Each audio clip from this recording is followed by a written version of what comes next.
Quem é Matheus Izep, cria da base do Galo e que promete, para muitos, ser um divisor de águas no clube? Como o Atlético blindou o jogador que foi destaque em um dos principais jornais da Espanha? E mais, torcedor, a paciência é necessária e o reconhecimento também. Para quem não me conhece, me chamo Henrique Musi, sou jornalista por formação e estou no Bica Galo de segunda a sexta, à 1 da tarde, para te fazer companhia, para falar sobre Galo, para trazer notícias exclusivas e de credibilidade. Por isso eu peço que antes da gente seguir, você me ajude com o seu like. Ontem recebi uma enxurrada de carinho e fiquei muito alegre, muito feliz. Afinal de contas, o Bica Galo encerra a terceira semana do mês como o canal que mais cresce no YouTube, né? Mais de 600 mil visualizações nos últimos 30 dias. Graças a essa ajuda que você nos dá se inscrevendo no canal e, claro, deixando o seu like. Conto com a sua ajuda novamente e ao fim do vídeo de hoje tem os abraços, tá? Vamos então falar sobre Matheus Izep, que é nascido em maio de 2006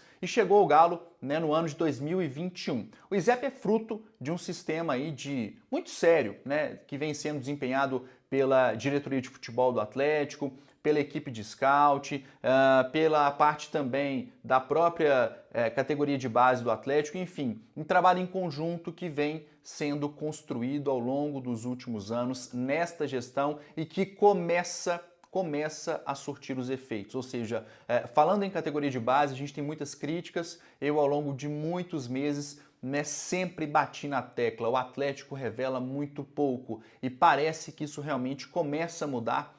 E essa mudança ela não vem de uma hora para outra, afinal de contas, para a categoria de base, se começa lá atrás, mapeando, buscando, tendo inteligência na hora de contratar e de convencer os talentos brasileiros, que são muitos, né? E o Galo conseguiu aí o Izep, que é um dos talentos que o Atlético tem aí que vão surgir nos próximos anos, tá? É um meia de ligação, chama muito a atenção por algumas características. Eu vou deixar um vídeo rodando aí para vocês, tá? A primeira delas é que ele é ambidestro, habilidoso, ou seja, né, habilidoso com os dois pés, consegue trabalhar com a parte esquerda, com a perna direita também, tem facilidade na criação, chuta muito bem de fora da área. É sim raríssimo um meia, né, que é habilidoso na criação e no chute e também nos dribles, cobrador de faltas, perdão, tá? E aos 17 anos já acumula passagens na equipe júnior, colecionando também alguns hat-tricks na carreira.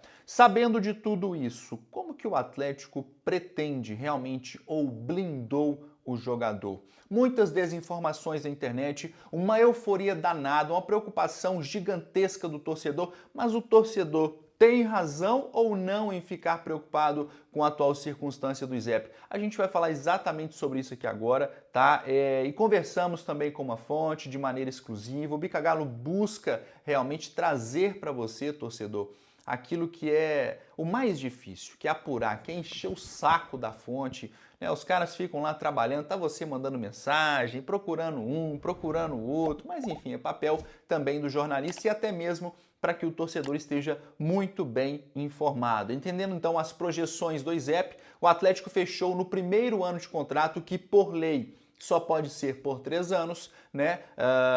Uma ligação ali de contrato muito bem feita na minha concepção, principalmente levando em consideração o salário do Izep, que é muito acima dos demais, tá? E essa fonte, ela nos garantiu que o Atlético vai esperar o jogador fazer os 18 anos, que será, salvo engano, no ano que vem, tá? Para renovar. A expectativa de renovação é de 4 a 5 anos de contrato. O clube já vem sim monitorando toda esta circunstância com a família do Izep, com o próprio empresário, tem uma relação muito boa, eu vou falar um pouco disso à frente, né? Fazendo aí, então a mesma coisa que estão conseguindo com o Alisson, que é outra cria da base que pode sim dar muitas alegrias ao torcedor alvinegro. Agora, por que o Atlético mantém esta tranquilidade nos bastidores? Eu vou falar basicamente sobre isso agora, mas antes eu peço, meu amigo, minha amiga, que deixe o seu like. O like ainda está muito baixo, Vamos tentar me ajudar a bater aqui os 1.500 likes. Eu conto muito com a sua ajuda, mas muito mesmo. Tá assistindo depois, antes, para um pouquinho, me ajuda nessa aí. E dizer também que a Betano está dando 100% de bônus no canal Bica Galo. Se você investir R$20 em aposta,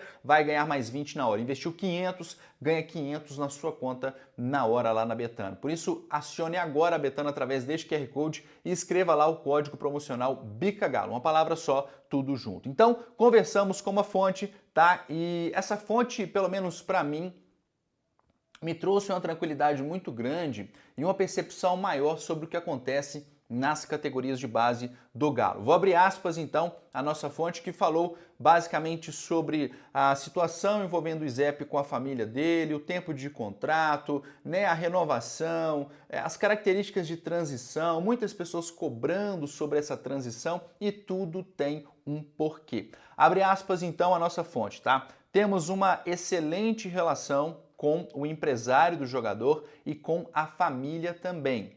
O Izep segue muito feliz no clube. Então ele fala aqui da família, do empresário, da boa relação, da forma como o Atlético trata isso nos bastidores. Esse trato, gente, ele é importantíssimo, essa conversa diária, mostrar para o atleta, para a família, as projeções dentro do Atlético e etc. E ele diz aqui que o Izep segue muito feliz no clube e faremos, tá? Continuando o que ele diz aqui, faremos as coisas no tempo necessário. Ele já frequenta os jogos do Sub-20 e agora vai disputar a Copa São Paulo de Futebol Júnior. E aí, por fim, claro, a gente sabe que a relação do Atlético com a CBF é muito boa. Recentemente, inclusive, o Ramon Menezes esteve no centro de treinamentos do Atlético e isso não é por acaso. Gente, ter uma relação produtiva com a CBF, aqui, desde o Ramon Menezes até a presidência, a diretoria executiva, o Atlético é muito bem, diferentemente de outras épocas, o Atlético é muito bem relacionado dentro da CBF, tá? E essas relações, claro, faz com que você tenha uma linha de raciocínio mais equilibrada com a CBF. E o clube, né, o que propicia aí a esses jogadores que estão na base, né, convocações, claro, não é uma troca, óbvio que não é, mas propicia essa boa relação com que, né, os jogadores sejam mais bem observados, tenha uma transição mais fácil para as categorias de base da seleção. Relembrando que o Atlético teve 3 convocados para o Sub-15 e alguns do Sub-17, ao qual o Izep está nela. Agora, existem garantias que uma das principais joias do Galo, né, vá ficar aqui no clube? E aí eu vou ser muito direto, muito honesto aqui na minha fala com vocês, porque não adianta, e isso serve para qualquer jogador de categoria de base, tá? Não adianta eu chegar aqui agora e falar, não, o Izep vai ficar, o Atlético vai manter ele aqui no ano que vem. Garantias legais não existem. Se quiserem chegar aqui, pagar a multa e levar, vai levar. Agora, gente, envolve muito mais que isso, muito mais, tá? As projeções, a forma de tratamento à família. Então tem coisas que estão nos bastidores que não chegam até a gente e que são muito mais importantes do que uma multa ou uma possibilidade de saída. Eu posso garantir isso a vocês, tá? Tenho familiares que são, né, que foram jogadores de futebol, amigos, e a todo instante eu sempre conversei muito, sempre gostei muito de conversar com jogadores e de esferas completamente diferentes, atletas que atuaram na Europa, atletas que atuaram só em solo brasileiro, e eu noto cada vez mais que chama muito a atenção dos jogadores profissionais, aqueles que estão na base também, o projeto, né, o tamanho da marca, da proporção, o que isso pode gerar ao longo da sua vida, né? O clube trabalha demais neste aspecto. Claro, vai depender da decisão do jogador e do empresário. Se eles não quiserem, aí realmente não tem como. E aí não adianta ter multa alta, baixa, não importa. Iria sair da mesma forma, tá? O segundo ponto que eu quero tocar aqui, que é muito importante, mas eu acho que talvez seja o momento mais áureo aqui dessa live, e eu deixo ele mais para o final, porque eu sei que chama mais atenção falar do atleta, falar de multa,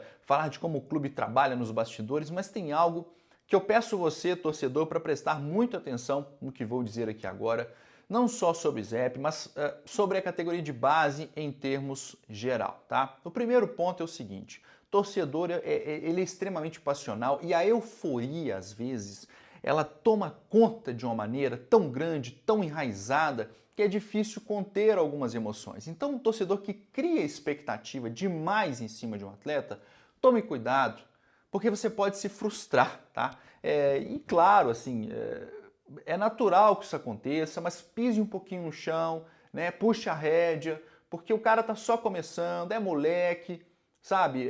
Vamos dar tempo ao tempo para as coisas realmente acontecerem. E o segundo ponto, e que eu quero tocar aqui, não menos importante, é a valorização do trabalho que vem sendo feito. Muito se fala sobre multa do ISEP, muito se fala sobre, né, eventuais possibilidades de ida para a Europa. Os caras, tem gente falando na internet que o Barcelona está de olho, que o Real Madrid já está querendo, enfim. Eu particularmente não me importo tanto com isso, acho que o projeto é muito importante, mas vamos valorizar os atletas da base do Galo, gente. Muita valorização no trabalho que vem sendo feito. Esse trabalho, repito, ele é feito igual eu ouvi de uma fonte ontem, um trabalho de formiguinha, é isso mesmo. Ele vai sendo construído aos poucos, vai se consolidando, né? São bases estruturais que são criadas ao longo do tempo e que lá na frente você vê o fruto surgindo. A gente está vendo alguns aí, né? Eu faço assim uma linha de raciocínio muito breve, muito simples com vocês aqui. Qual que foi, né, o último grande jogador revelado ou a grande expectativa que foi criada, né, pelo torcedor alvinegro em relação à categoria de base? A gente tem vários hoje, o Isaac, o Izep, o Alisson, né, o lateral direito que eu falei ontem, enfim, vários atletas que a gente está falando aqui e que todo mundo diz, não, esse é bom demais, esse cara é excelente e tal. Por quê? É um trabalho de formiguinha. Valorizem este trabalho, tá? Outra coisa, a transição, o tempo de maturação do atleta, ele é extremamente necessário. O mesmo torcedor que hoje aponta o dedo dizendo que o Filipão deveria colocar o moleque para jogar, e os colegas jornalistas também, vai o meu puxão de orelha, porque eu não tenho corporativismo nenhum mesmo. Afinal de contas, o Henrique, ele é jornalista, ele é empresário, ele é amigo, enfim, ele é tudo. Então eu não tenho corporativismo para falar. E aos colegas que estão me ouvindo agora, eu peço a licença, né, porque às vezes a nossa profissão, o jornalista principalmente, ele é extremamente corporativista. Ele defende, tem que defender mesmo. Né, é uma profissão que foi muito surrada durante muitos anos, né, muito exposta a problemas, mas em alguns pontos a gente deve sim puxar a orelha dos colegas. O Izep tem 17 anos. Está numa fase de transição. E a minha pergunta é a seguinte: o mesmo torcedor e o mesmo jornalista que aponta o dedo cobrando o atleta em campo é aquele que vai criticar e vai falar muito mal se não corresponder às expectativas. Quantos atletas o Galo queimou ao longo dos últimos anos? O Diego Alves, goleiro, eu posso citar vários aqui, o próprio Bruno, que foi pro Flamengo depois, o Ramon, meio-campista, que se embrenhou na cachaça por vários problemas, inclusive por conta de torcida, né? Aí você tem o Marcos Rocha, que vai para um América, para depois voltar pro Galo e fazer sucesso aqui. Enfim, gente, vamos dar tempo ao tempo. A transição, a maturação, ela é necessária. O clube trabalha de forma ordeira e aqui eu não tenho peso nenhum na consciência para falar isso, tá? E muito menos, eu sei que tem gente que fala assim, você é amansado, você é isso. Gente, não quer consumir o conteúdo, não consuma, mas eu vou falar a verdade que eu penso aqui, sabe, assim, pensando e vendo as coisas de longe, não como torcedor. Estou analisando como jornalista de cabeça fria. É necessário um tempo de maturação. O Atlético vai efetivar, 8 jogadores da base na montagem do elenco profissional. Quando que isso aconteceu no clube? Nunca aconteceu na história. Então não venham me dizer que não valorizam a base, não venham me dizer que o trabalho é ruim, pelo contrário, o trabalho está sendo realizado da forma como deve ser. E o Izep, assim como outros talentos, vão surgir ao longo do tempo, desde que dê tempo ao tempo. Não é todo dia que sai um Neymar que vai jogar, né, com 16, 17 anos, o Mbappé, e claro, o Atlético quer preservar também a vida do jogador. No ano que vem ele começa essa transição para o elenco profissional e é natural que assim seja. A diretoria tem também um projeto esportivo para o ISEP, essa fonte nos disse, um projeto de carreira, ele vai fazer a transição no momento certo, segundo essa fonte, e primeiro vai para o sub-20, depois no profissional. No ano que vem há uma expectativa de que ele realmente comece a fazer essa transição para o profissional, ou seja, estar mais ligado no dia a dia com o ambiente ali dos atletas profissionais e aí, claro, podendo em sequência ter algum tipo de oportunidade. Então, mais uma vez, repito, paciência e tempo ao tempo. Eu quero saber a sua opinião. O que você pensa a respeito de tudo isso que eu disse aqui? Concorda, discorda? Você não é obrigado a concordar não, tá? Pode deixar o seu comentário, porque ele é sempre bem-vindo, desde que seja feito da maneira mais construtiva possível. Vamos falar agora de um assunto legal aqui, já já tem os abraços, tá? Você que está aí desempregado, que está procurando realmente um emprego, não sabe o que fazer, a Covid realmente destruiu a vida de muitas pessoas. Eu acho que está na hora de você se profissionalizar, de ter um curso técnico, tá? E aqui o meu recado é da Biotecna. A Biotecna é uma escola online reconhecida pelo MEC com vários cursos, você pode ver aí abaixo os cursos, e com mensalidades fixas. Preste bem atenção, R$ 97,00 por mês, gente. É um assunto rápido que eu tô falando para vocês aqui. Entre em contato com eles, não é brincadeira não. Conheci inclusive, tá? Falei pelo telefone com o responsável por essa ideia, pelo curso, enfim, pessoa extremamente responsável e nota 10. Eu tenho certeza que se você realmente procura algo construtivo para a sua vida, não vai se arrepender. A gente trabalha com gente séria aqui no Bica Galo. Então acione agora através deste WhatsApp, enfim, pelo site também que está aparecendo aí na sua tela. O momento especial chegou, é hora dos abraços. Galera, vamos deixando aquele like aí, fortaleça o Bica Galo, né? Olha só, o Geraldo Maia que mandou um abraço lá no Twitter, Uber, ele é que é da Uber Galo, lá de Uberlândia, um abraço especial não só para ele, mas para todos os motoristas de Uber, taxistas, né, o pessoal aí que faz também o transporte coletivo em Belo Horizonte, na região metropolitana. Tamo junto e misturado, valeu demais pela audiência. O chefe Val, da Arte Culinária, também um abraço para você. O Belmiro Fernandes, sempre presente aqui nas lives do Muse. O Gilberto Dias, o Neymar também, que direto manda abraço aí, né? O Vini Lu, 3870 também. Não dá para mandar abraço para todo mundo, senão o vídeo fica gigantesco. Mas espero que vocês tenham gostado. É muito importante a gente falar sobre esse assunto, um assunto sério e que necessita, claro, de esclarecimentos. Pode ser assim? E se você quiser sugerir algum assunto para eu falar aqui, deixa no comentário, beleza? Beijo grande no seu coração e uma sexta muito legal para todo mundo. Espero que vocês tenham um fim de semana incrível. Valeu, um beijo, fui!